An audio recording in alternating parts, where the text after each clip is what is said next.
Fala aí, pessoal, tudo bem? Espero que estejam todos bem, né? Estamos dando início aqui às nossas duas últimas aulas, né? Sobre literatura e gramática, as aulas de português, e começando o mês de junho aí, né?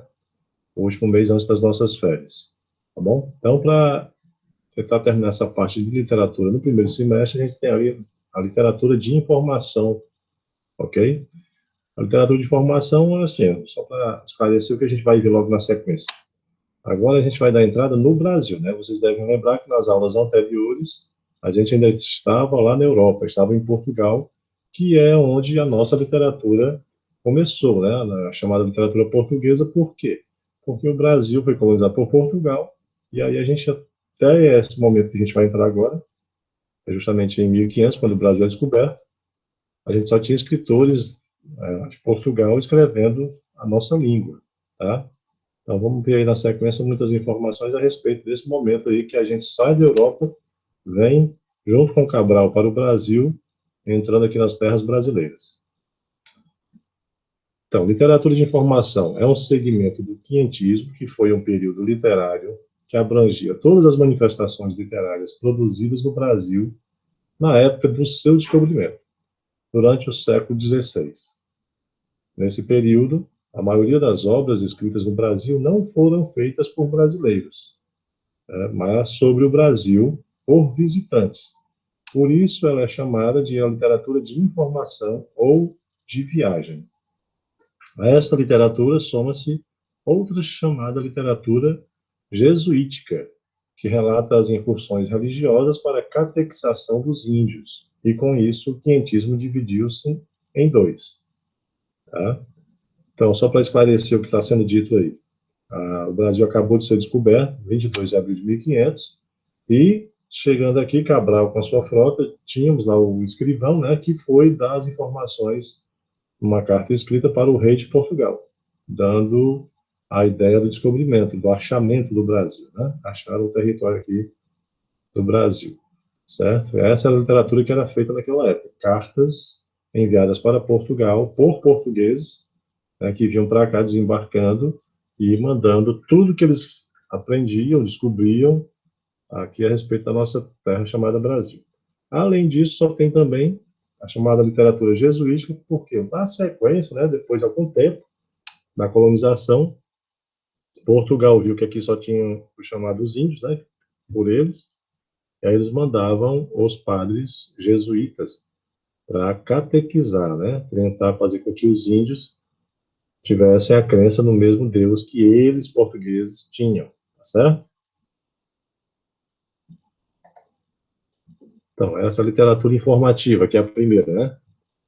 Foi a conquista material para o governo português. Por quê? Porque tudo que eles estavam tentando aqui no Brasil era explorar riquezas para levar para Portugal.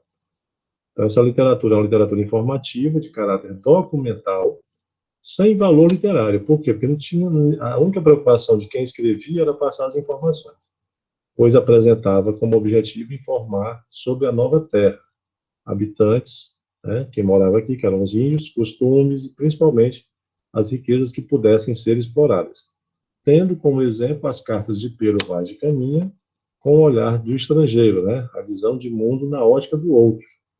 Então, nós aqui, os brasileiros ou os índios daquela época, seríamos então apenas objeto exótico, né? Até porque foi a primeira coisa que chamou a atenção deles, os portugueses, ao desembarcar lá na Bahia, né, que foi onde eles chegaram com as caravelas, foram os índios, né? Foi a primeira coisa que chamou a atenção deles.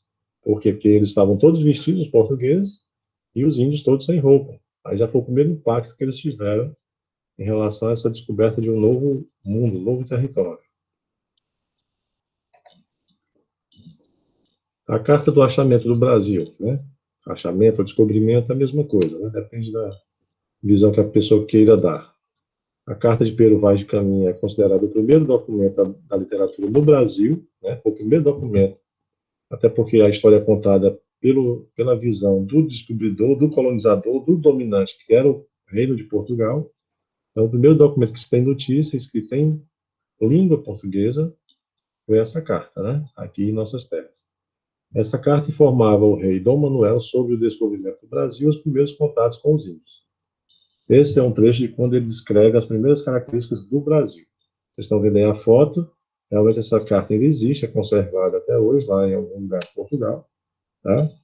E é, claro, um documento histórico e valiosíssimo. Não tem nem preço, é uma coisa que não tem preço para o povo português, principalmente. Aí, o que é que o Pero Vaz de Caminha escreveu em algum momento da carta? Neste dia, a horas de véspera, houvemos vista de terra. Primeiramente, de um grande monte, muito alto e redondo, e de outras terras mais baixas ao sul dele, de terra chã, com grandes arvoredos. Ao monte alto capitão pôs nome o Monte Pascoal, e a terra de Vera Cruz. Né? Só lembrando, foi descoberto em 22 de abril de 1500. Esse monte aí era o morro, ou a montanhazinha lá mais alta que eles estavam vendo. Eles deram o nome de Monte Pascoal porque eles estavam na época da Páscoa. Né? E eles, como eram cristãos, muito afeitos à Igreja Católica, deram esse nome de Monte Pascoal. Terra de Vera Cruz porque era uma denominação que eles deram naquele momento. Né? A cruz, para eles, é um símbolo importante. Toda família real tinha um link ali, né? Uma ligação muito forte com a igreja. Aí eles deram o nome dessa terra, que eles achavam que era só um local pequeno, né? Assim que aportaram, mas na sequência foram vendo que era um continente, praticamente, né? Na sequência eles foram descobrindo que o Brasil não era só aquele, lá em Porto Seguro, Monte Pascoal, lá na Bahia. Tá certo? Ele continua na carta. E aqui o primeiro contato dele com os índios. E tanto que ele começou de ir para lá, acudiam pela praia homens. Quando os dois, aos três, de maneira que ao chegar ao batel, à boca do rio, já havia 18 ou 20 homens. Eram pardos, todos nus, sem coisa alguma que lhes cobrissem suas vergonhas. Nas mãos traziam com suas setas. Aqui só traduzindo um pouco dessa ideia aqui para vocês, dessa cena, é quando eles param as caravelas dos navios lá perto, né? Jogam a âncora para parar o navio, e aí mandam alguns homens nos botes, nos barquinhos pequenos, para vir até a praia, onde já estavam lá aguardando por eles alguns índios, né? E aí todos nus, sem, né? Nada cobrindo suas vergonhas, como diz aí o Pero Vaz de Caminha. Nas mãos traziam com suas setas. Aqui, claro, os índios estavam armados com os seus arcos e flechas, que era a arma que eles mais usavam, e suas lanças também, né, para se defender. Ok? Esta carta foi lida principalmente pela Espanha e por Portugal para satisfazer a curiosidade dos europeus sobre a nova terra achada. Certo? Aqui é só um detalhe a respeito de onde ela foi divulgada naquela época, né? Não só em Portugal, mas para os reinos vizinhos sobre a nova terra descoberta. Então, além dessa carta do Pedro Vaz de Caminha, a gente tinha muitas outras cartas na sequência. Né? Ela foi a primeira, mas depois dela vieram muitas outras cartas de muitos escrivãos e muitos empregados do rei que vinham aqui para o Brasil de vez em quando para mandar notícias lá para Portugal. Aí agora a gente vai ver aqui a literatura jesuítica, que é quando justamente chegam aqui os primeiros padres para tentar catequizar os índios, dar uma ideia de cristianismo para os índios. Né? A literatura jesuítica foi uma conquista espiritual no movimento resultante da Contra-Reforma. É porque para eles, portugueses, era importantíssimo. E quando eles chegaram aqui e viram aqueles índios daquela forma, achavam que os índios, além de serem selvagens, eram quase animais que precisavam ser domados, né, domesticados e catequizados. Então mandavam os padres para tentar fazer com que eles acreditassem e seguissem as leis da Igreja Católica. Os objetivos dos jesuítas, eles queriam levar o catolicismo para as regiões recém-descobertas do século XVI, principalmente a América. Né? O primeiro Colombo veio em 1492, descobriu a América, ali na região México, Estados Unidos, e depois veio aqui Cabral para a América do Sul. Né? Segundo objetivo, catequizar os índios americanos, transmitindo-lhes as línguas portuguesa e espanhola, os costumes europeus e a religião católica. Difundir o catolicismo na Índia, China e África, evitando o avanço do protestantismo nessas regiões. E construir e desenvolver escolas católicas em diversas regiões do mundo. Eles estavam tentando propagar a Igreja Católica em todas as regiões que eles pudessem. Né? Eles sabiam que, se conseguissem isso, dominavam também mais fácil qualquer habitante de qualquer território, através das crenças da Igreja, né, que eram passadas para o povo em geral. Os principais jesuítas. A gente tem algumas figuras aí importantes, né? Os principais jesuítas responsáveis pela produção literária da época foram o padre Manuel da Nóbrega, o missionário Fernão Cardin, ou Cardan, se a gente lembrar que é do francês, né, essa origem, e o padre José de Anchieta, que é esse último aqui. Está na sequência, então. Manuel da Nóbrega, o Fernão Cardim e o padre José de Anchieta. Certo? Esse daqui é o mais importante, a gente vai ver alguma coisa a respeito dele aqui na sequência. O padre Manuel da Nóbrega e o padre José de Anchieta escreviam, né, os dois, cartas missionárias. O que era isso? Que registravam as informações sobre a nova terra e os costumes do povo indígena aqui no Brasil. Mas Anchieta, né, o José de Anchieta, destacava-se por seus poemas religiosos e suas peças de teatro com a finalidade catequética, que eram representadas pelos índios. Ele tentava, ele chegou a um nível tal de intimidade com os índios que ele estudou o idioma dos índios, né, que era o Tupi-Guarani, as tribos que estavam ali naquela região que eles chegaram, e aí eles começaram a se comunicar. E nisso, ele passava o português para os índios, algumas palavras do idioma deles, iam se comunicando, até chegar a esse ponto aí que a gente está vendo, onde os índios eram os atores de peças de teatro, né, claro, sempre com a base religiosa, que o padre passava para eles, né, encenar.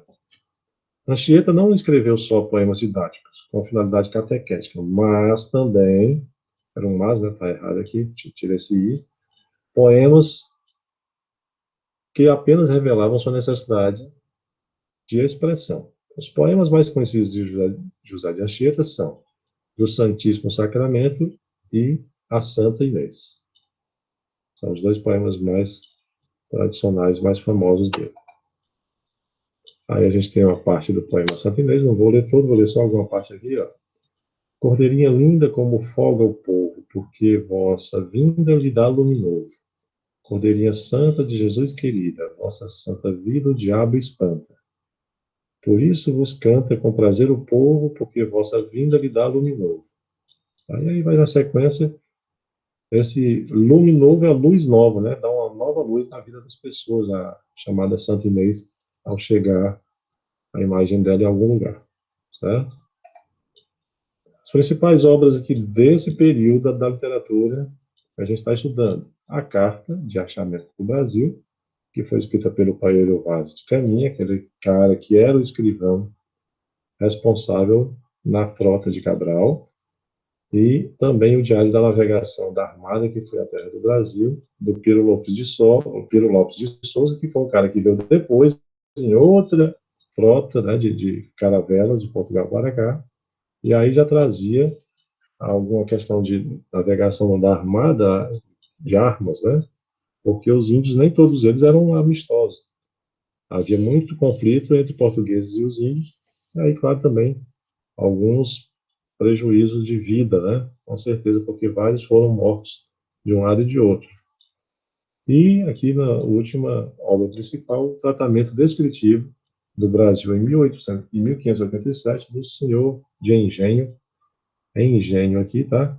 Gabriel Soares de Souza. Ok? Então é isso, pessoal. Resumindo aqui esse nosso conteúdo de agora, a literatura de informação, que a gente pode chamar também de quinhentismo, tem como pano de fundo, né, o cenário que ele representa é o Brasil ao ser descoberto em 1500, e aí tudo que é descrito aqui pelos colonizadores portugueses e enviado para Portugal tornou-se a literatura daquela época, certo? Só na sequência de passagem de anos é que foram aparecendo poesias ou outros textos, sermões, né, de alguns outros escritores que vinham de lá para cá. Até porque no Brasil não tinha ninguém que escrevia que era nativo, né? Só muito tempo depois que a mistura dos povos, é que aí foi nascendo o brasileiro, que aprendeu a escrever e foi escrevendo também, tá? E fora isso, a gente falou também sobre a questão da literatura jesuítica, a literatura que fazia a catequese dos índios, tentando transformar os índios em cristãos, ok? Então era isso, nosso conteúdo de hoje. A gente fica por aqui, vou deixar uma atividade sobre esse assunto para vocês responderem, está no formulário do nosso Drive, tá certo? Até a próxima aula, que vai ser uma aula de gramática, para a gente encerrar o conteúdo do segundo semestre. Um abraço, tudo de bom, até a próxima.